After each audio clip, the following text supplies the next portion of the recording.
Hello and welcome back to another of the Mr. Egg's Pattaya podcast. Now, before we go into today's topic, which is a very grim one, I want to say something very positive, and that is thank you to everybody that has been downloading the podcast. I've had some feedback from Apple over there in the west coast of America, and it's telling me that this is a really popular podcast on the travel. In the travel genre, we're number 9 in Hong Kong, number 90 in the UK, and we're doing well in Australia and other territories as well. And that is down to you, so thank you. And if you haven't subscribed to the podcast, do it. It's free, and we talk to some really interesting people. And that is a great segue into my guest, who you've heard before, but we're here. It's a bit of an emergency podcast. Mark's back. Mark Flack, hello. Trending in Hong Kong. I'm number 9. I'll tell you one thing, right? I never knew you had so many relatives over there. Is there an egg sort of colony over in Hong Kong, and they're all listening to the pod? Or it means you're popular. Yes. 1 or 2. That's fantastic. I tell you what, this is going to be like little Hong Kong when we open eventually. It will. And can I just say, when we open, that is a big debate, because this is why we're here. It's a bit of an emergency podcast because, as I've said, Mark is back. It's the return of the Flack. I only ever turn up when there's bad news, like when I'm walking down like an empty walking street, or like Soy 8 is completely deserted. Hold on a second, we're not allowed to open. Let's get Flack on and see what he's got to say. Death, destruction. Oh, who should we call? Ghostbusters? No, let's call Flacky. Okay, so the situation right now here in Pattaya is there has been a lot of talk and a lot of meetings and a lot of people coming together and thinking things through about not just the reopening of the country, but also about restrictions on entertainment, on the restaurant industry, on the nightlife industry. And a big meeting took place yesterday. We're recording this on Tuesday, the 28th of September. So getting close to October. We were told October the 1st we'd all be open and it would be great to go. And a lot of people probably listening to the podcast had made holiday plans, had decided to take time off work, and we're going to come over. But obviously it's not going very well. Mark, fill us in. What's the situation right now? You know, social media can be actually the worst place to get information. So I try and follow proper source information with quotes from people that are actually important and that know what they're doing. So yesterday, essentially, we had the big announcement that they were going to reopen and loosen some of the restrictions. Here's the bit that everyone... It's brought a brand new feel of the word loosen, because they haven't really been loosened at all, have they? No, they haven't, all right? And here's the big one that I got sent to me yesterday, and it's an article we should quote. It's from the Pattaya News, and they managed to get an interview with the mayor. And this is essentially part of the interview. He talks a little bit about opening up Pattaya. We know that they've got the international fireworks is planned for November. They've got a music festival. The curfew's been extended to 10 p.m. till 4 a.m., which doesn't really make any difference for anyone. And they've opened up massage parlours. They've opened up the spas, saunas, swimming pools, all of that type of stuff. Here's the bit, though, right? However, and I'm going to read this. This is from the Pattaya News, as I said, that they got the interview with the mayor. However, the entertainment sectors, bars, pubs, nightlife, nightclubs, go-go's, is considered the most high-risk venue by the CCSA. We cannot guarantee to the owners that they will be allowed to open when the city does at this time, or provide a timetable to them for their opening.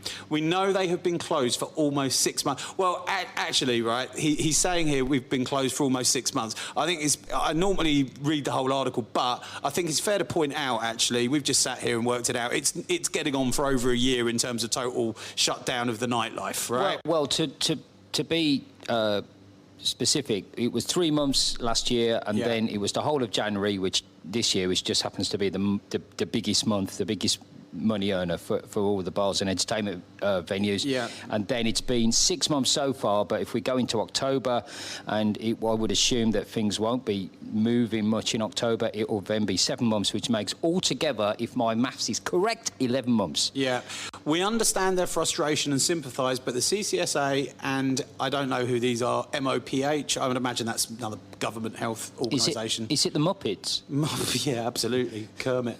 Have to allow these venues legally to open before they can do, and continue to stress it's about safety and health in regards to these venues. Right, okay. So essentially, let's put it in a nutshell. They've opened absolutely everything up. We can go for a meal, we can go to the market, we can go shopping, we can go for a swim with sauna, you can go for a massage. Actually, if you want to do a pool party with 25 people or so and just buy the beer, you can do that as well. But entertainment is not on the opening agenda, and by the sounds of things, right, I don't think it's going to be on the agenda certainly until maybe December, and that's an absolute hammer blow for the entertainment industry.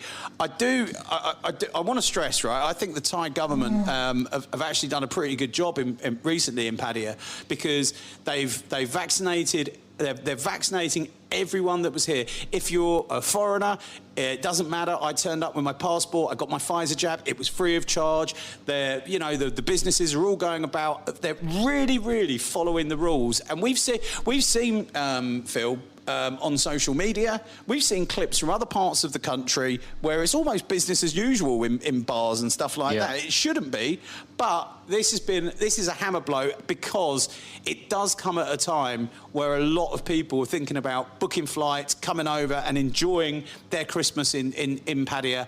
And at the moment, the news is pretty gloomy that it's not going to be open, and I think that's a real shame. I'm trying to put myself in the shoes of people that are in the UK that have just actually come out of the winter time when they were locked down. They've then come into summer. They've probably gone on summer holidays. They've probably, gone to sporting events, gone to concerts, having a normal life, whatever normal is these days. They want to come to Pattaya. They've got that bug. They want to come back, and yeah, okay, so you can come here. We must stress that from the 1st of November, you can actually stay in Pattaya, do 7 days in a government-recommended hotel. You can basically go to the swimming pool, go to the fitness, go to on official tours, and then after 7 days do a test, and then you can come out. So basically 7 days sort of open quarantine, if you like. But what is the point? What is the point if you can't have a drink? And I'm coming from the point of view is I'm a teetotal, but I don't get where they had this massive, great big press conference yesterday, which I watched live, and I was translating it and I was putting it on Facebook as it happened, and then I did a live stream, and I got happy to say got all the facts right, but the words alcohol and entertainment were not mentioned once in the press conference, and not on any of the slides that were shown. So it's obvious that is a massive message to everybody. It's like entertainment and alcohol don't matter. They mean nothing. It's not even on the agenda. And what a lot of people are saying, and I find it a very difficult argument to counter, is I think we can both agree here, and I'm not getting all doom and gloom on nightclubs or dancing clubs per se, right? I think we could understand if they said, look, you can't have a nightclub open. Social distancing goes out the window with alcohol and dancing and all of that kind of thing. And of course, we've got dancing clubs, go-go's, whatever you want to call them, right? I kind of get that, but what I can't get my head round is, if you look at how other countries have actually handled opening up, in particular, sort of say like Las Vegas and various other countries, in the UK they did beer gardens first, didn't they? Outdoor service. We could do that here. We've got enough outdoor bar beers, and I know you've got an outdoor section as well here, right? Yes. We could have 50% occupancy. We could have things like order from one member of staff, via an iPad or something like that. So people, there were things that other countries are doing, and there were things that we could do here. perhaps, right, that weren't discussed. And I think that's got to be a little bit frustrating for the businesses that have been closed and decimated. And you know what, Phil? You know me, I walk along. There's parts of this town which are gone, right, that probably aren't going to come back for a long time. Let's not kill what we've still got here, you know, because how much longer can businesses sustain? You know? I mean, I was kind of not really thinking about everything when the news conference came out, and then like the restaurant was quite busy last night, so I was not thinking about things. And then I got home and I thought about it, and I thought, you know what, I've got another month of serving food, yes, and soft drinks, and I'm not doing disastrously bad, but it's nothing. It's maybe, you know, 5 or 10% of the turnover that I usually do. But I've got another month of this, and at least, I mean, that's before they even reconsider it. We're being optimistic because the mayor's already talking about things like the events that they've got planned going ahead without alcohol. Yeah. And so, as a tourist resort, which is all about Pattaya's big pull for a lot of people is the nightlife and the entertainment. And I'm not even talking about necessarily guys that want to come over here and get absolutely blitzed. I'm talking about maybe if you were your girlfriend or whatever and you want to come over on holiday, you know, what's wrong with having a cocktail by the pool at the hotel? Well, and you can't do that, it's you know? It's not just the tourism money, Mark. It's the domestic Thai people that come here and like to party as well. I mean, I tell this story so many times. I remember asking somebody who works with the biggest whiskey alcohol company in the whole of the world, actually, and he's the rep of it in Pattaya. And I says, what are the top grossing night venues, entertainment venues in Pattaya? And he told me 10, and none of them were Western. They're all Thai. So the Thai thing is massively bigger than the Western scene. And I've got to say, there seems to be, because those words were not even mentioned, not even in a paragraph. Oh, and by the way, we are discussing with the entertainment industry and the spirits in the alcohol industry about being able to safely open maybe in the future, and it will be discussed in 15 days or a month's time. There wasn't even that. And because there's that void, if you like, of information, when there is a void of information, then people who are interested in knowing what's going to go on then start filling that void with speculation. And the speculation, the only thing that I can think of, and I'm the most straightest person when it comes to facts and information and researching stuff, and it's annoying actually. I correct people all the time, and like you say, it's annoying, right? No. Even I'm now beginning to think that there's something else going on, also, because it's not scientific. This isn't scientific. No, and also they gave people a little bit of false hope, didn't they? Let's be perfectly honest, right? How it was phrased is we're going to get this town up and running for October. So a lot of when you go down LK Metro, right, as an example.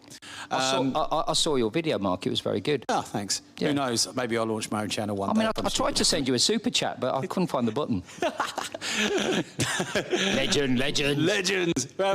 When you walk down LK Metro, because a lot of people were under the impression, rightly or wrongly, right? They took we're going to be looking to open in October. They took the information coming out, international fireworks going ahead, rock festival going ahead, Loy Krathong going ahead, Halloween. Getting people through quarantine, reducing it, all of that. They took those signals, and quite rightly so, as they didn't even conceive, right, that we would be sat here in October with, there's no sign of nightlife. And these people have been actually doing refurbishments. Yes. They've actually been getting their businesses ready to open. The smell of fresh paint, in the entertainment areas is quite striking, isn't it, these days? Yeah, absolutely. And the angle grinders sound. I mean, it's true. Everywhere you go, there are carpenters, chippies, sparkies going round. There is refurbishments going on. People are sprucing up places. Doors are opening and haven't been open for months and months and months, because, like we were saying, the 1st of October, we were told 1st of October. It's all go. And it's just a kick in the gonads. It really is. And people, again, on social media are saying things like, well, how can 150 people sit in a restaurant, right? And you only have to go out on a Sunday to some of the Thai places, to Central Festival or whatever. How can all of these people be allowed to sit in restaurants, go to markets, have a massage, have a private pool party, 25 people, blah, blah, blah.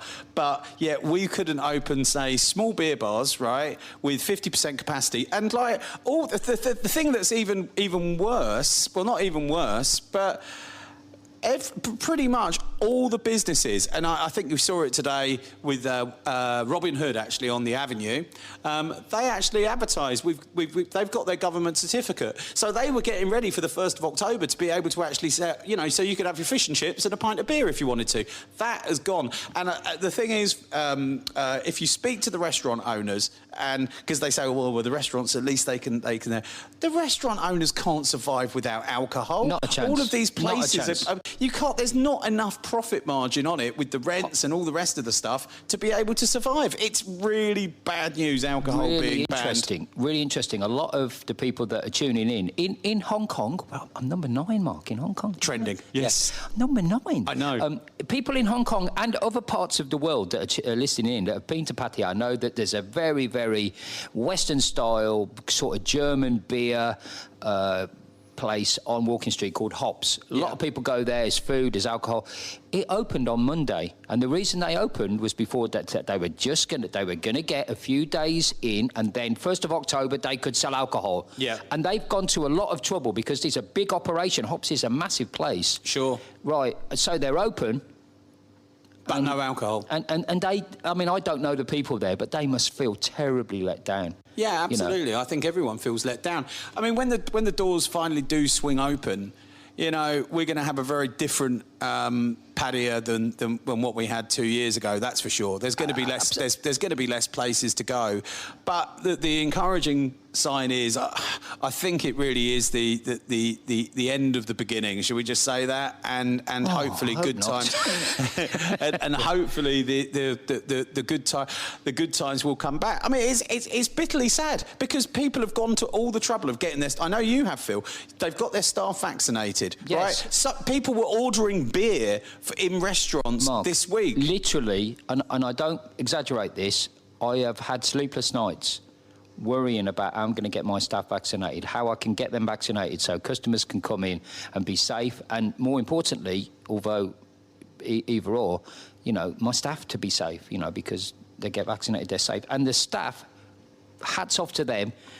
Some of them were a little bit sceptical about getting vaccinated or a little bit scared. Every single one has gone out, put themselves out, waited, gone various times to try and walk in and get vaccines, and everyone has got vaccinated. And some of them were even conscious when you actually were taking them, Phil. I did notice the 25 Xanax going down their neck the night before, the BART bus being loaded up with a load of sleeping bar girls as you boosted them off to the vaccination centre. Of course they consent, they couldn't be happy. No. I mean, the funny thing is, there was no bigger skeptic about vaccines than my cleaner. You know, my lady, she's about 65 or something. She goes around breaking everything. She's a nightmare. But I can't, you know, she's a 65-year-old lady, and I'll be 65 pretty soon, actually. So I've got her. No, boss, I'm not getting vaccine. I'm not getting vaccine. Right, she's had one AstraZeneca. I took her down, literally, on the bus. I put her on the bus. I didn't stick Xanax down her neck. Right. Can we just point that out? I took her down the vaccination place, the sports centre. She was in and out in half an hour. I said, she went and she sat in a corner, and I said, no, don't sit there. And I went to a nurse. I saw a nurse. There was loads of nurses. I said, excuse me, I've got a member of staff here. She's 62. Right, over there. Hoxip's on, over there. Right, half an hour later, she comes out. She's been vaccinated. She's had a second jab. She came to me today, boss, can I have another jab? She wants another one. I mean, there was nobody that was more sceptical. My staff, I've got to take my hat off and praise them. They've done so much because they, like me, were thinking 1st of October, bang, we can open, and I feel so let down. And there is that void. That void is being filled by speculation, and even somebody like me is now beginning to think, what's going on? Well, I had a conversation with a friend of mine who's looking to book a flight, right? And of course, that the reality is we're now getting into. Is he from Hong Kong? No, he's not. But he was looking to book some flights. They were going to come over, a couple of them actually. They were going to come over around about Christmas time, and he turned around and he said to me, "Look, would you go to Las Vegas if the casinos were closed?" No. No, of course you wouldn't. Of course I wouldn't, no. Or even though, for a bit of winter sunshine, you know, Thailand is great, the reality is if the entertainment, which is what makes Pattaya famous, right, not just for what it's got a bit of a bad rap for, but it is the live bands, the music, the cocktail, you know, going up onto the Hilton and having cocktails is a brilliant, you know, Friday nights, absolutely packed. The reality is, without alcohol, that is the starting motor of Pattaya, right? If that entertainment is given the green light, and I'm talking about opening it up responsibly. Yes, I was going to say.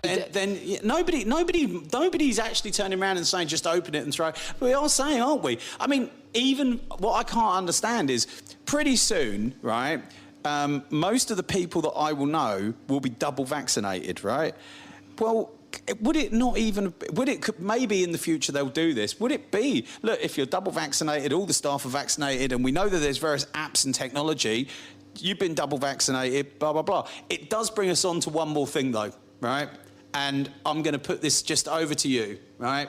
Because I know there's going to be people here who are going to be anti-vaxxers, right? They're going to, and I'm not going to turn this into an anti-vaxxer thing, right?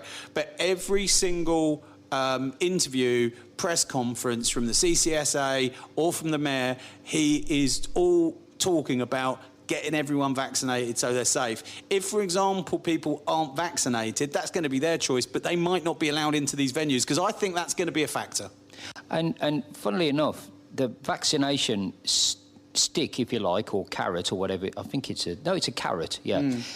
That could have been used as a carrot to try and get people that were possibly thinking they weren't going to get a vaccine to get a vaccine. It was like, look, get vaccinated. We'll open the bars on the 1st, and anyone who's double vaccinated will, can come in. They made it free. I mean, look, at the end of the day, I applaud them on this, right? In Pattaya, everyone was getting SMSs, or if you'd registered, right, get yourself down to Central Festival, bring your passport, no questions asked, and you were vaccinated. And it's Pfizer. It's better than what the Thais are getting. No, absolutely. My girlfriend still hasn't been vaccinated, but she's registered, and it's going to cost her, stroke me probably, a couple of $1,000 to go and get it. So I would say, I'm not knocking completely, right, the efforts that they've made to actually open up, because there might be some people think that this is negative. We're fully behind them opening up and taking the measures, but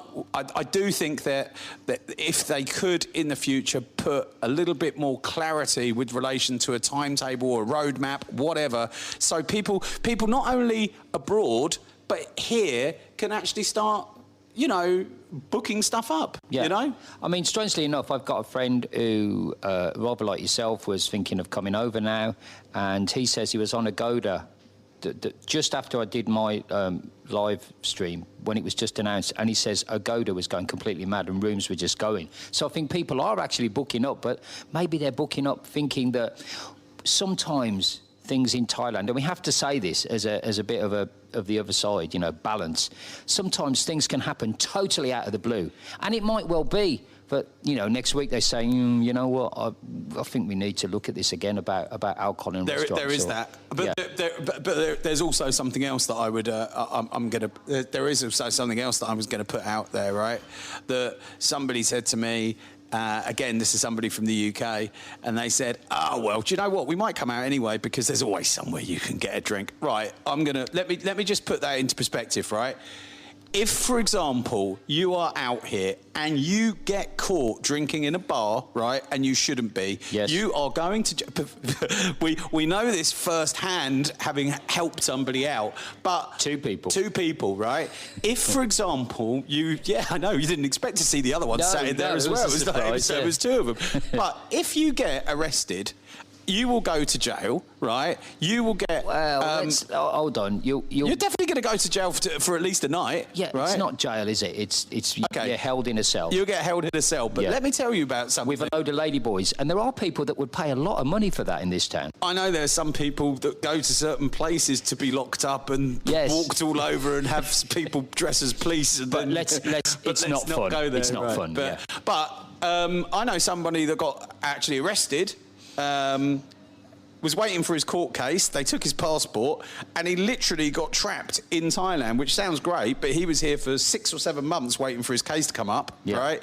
You mean. And you know, in that period of time, lost his job. He had to go and borrow money. He couldn't physically get back to the UK because his passport was in the police station. So anyone that's thinking about coming over and having a sneaky drink, well, I would turn around and say, first of all, it's no fun whatsoever sat in a closed bar waiting for the police to knock on the door. And secondly, if you do, and you are stuck in that bar till after 10 o'clock, right?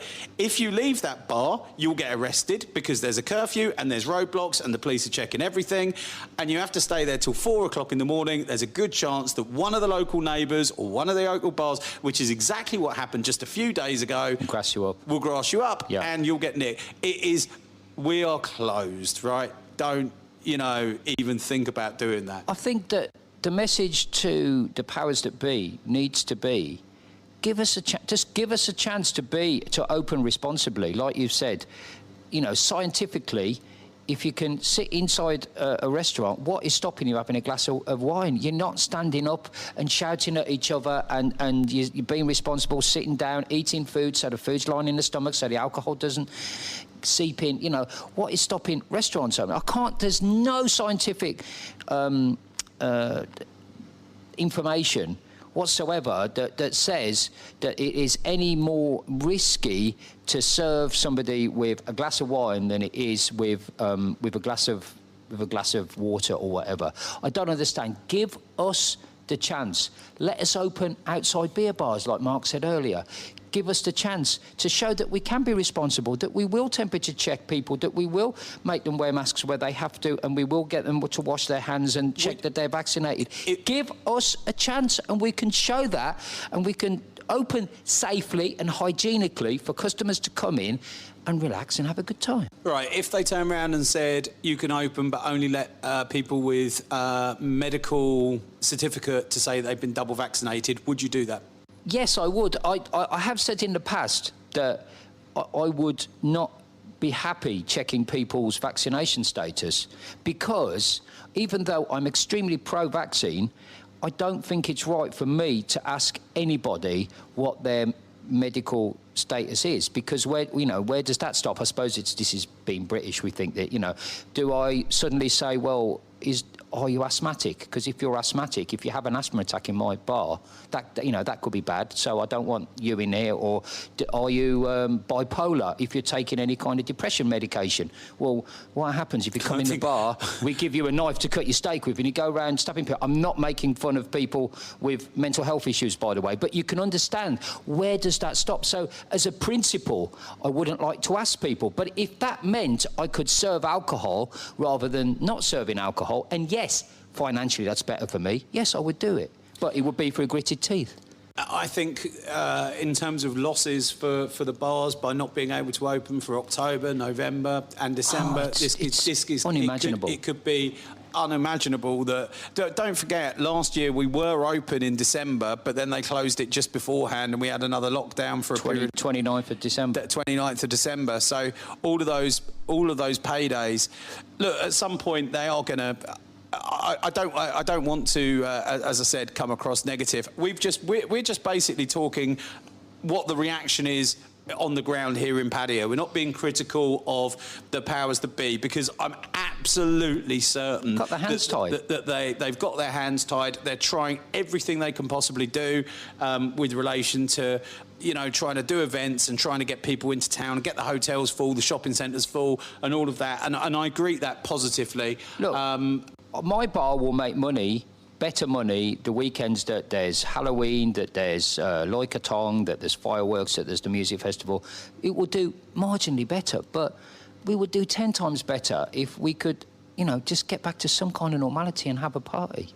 Yeah, I think there's enough business here at the moment with domestic tourism, right? Or with residents. And don't forget, there might be a few residents listening to this. Don't forget, they're cashed up. Not all of us, but they're cashed up. They are. Everyone I talk to. Listen, the one thing that I would say is, even from a local resident's standpoint, it's so frustrating not being able to go out and enjoy the things that we took for granted, and we should never take those for granted again. Mind you, I said that on the first lockdown, second lockdown, and now the third lockdown. I know. But do you know what?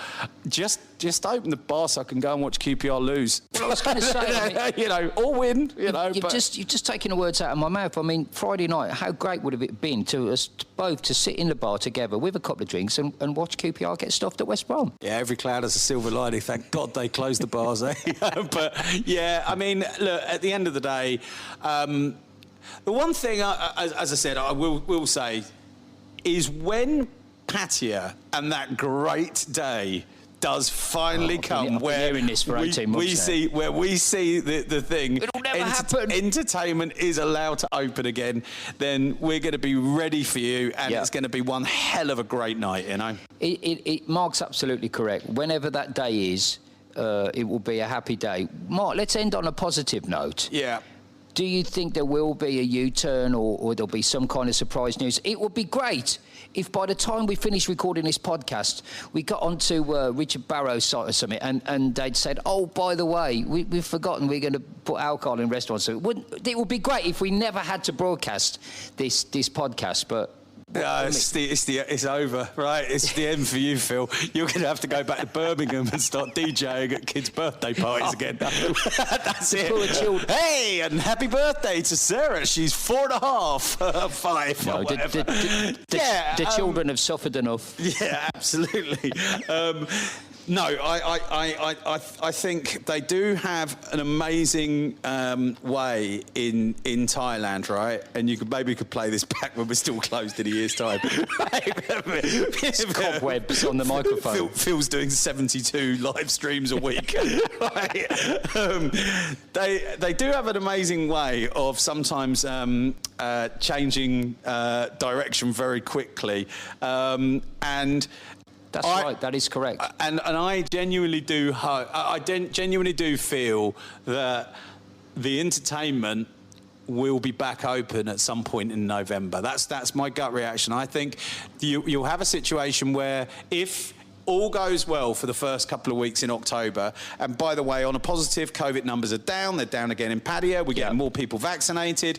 If those numbers, and they've opened everything up, have continued to fall, and that's the big thing that everyone should look for, right? We're down to 500 today, get down to 3, the 2s, the 1s, or whatever.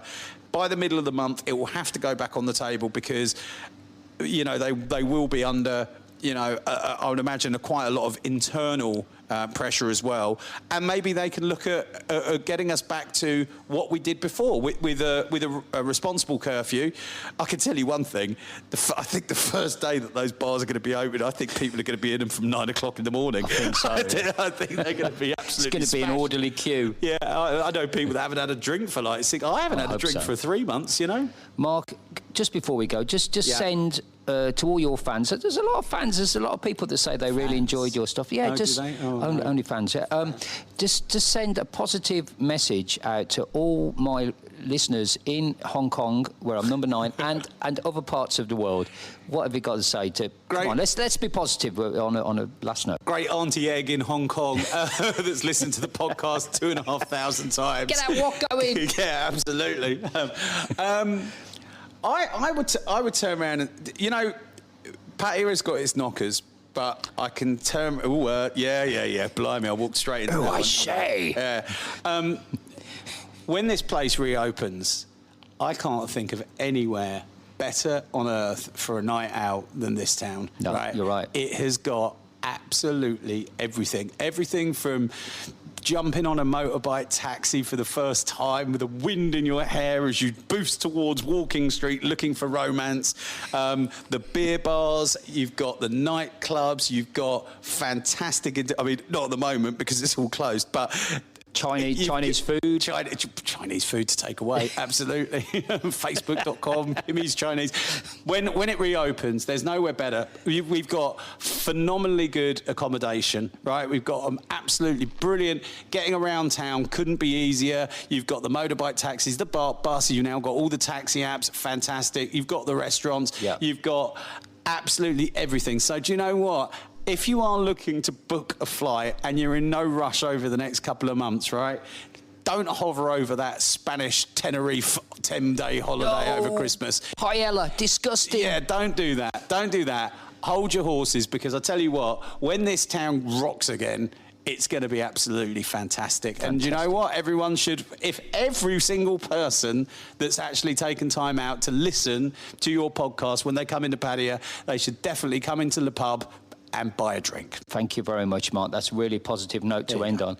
Cheers, and thank you once again. We've got a lot more podcasts lined up. I've got 3 or 4 really interesting guests coming up in the next few weeks, so please stick around. Don't forget to subscribe to the podcast, and let's get those numbers up even more.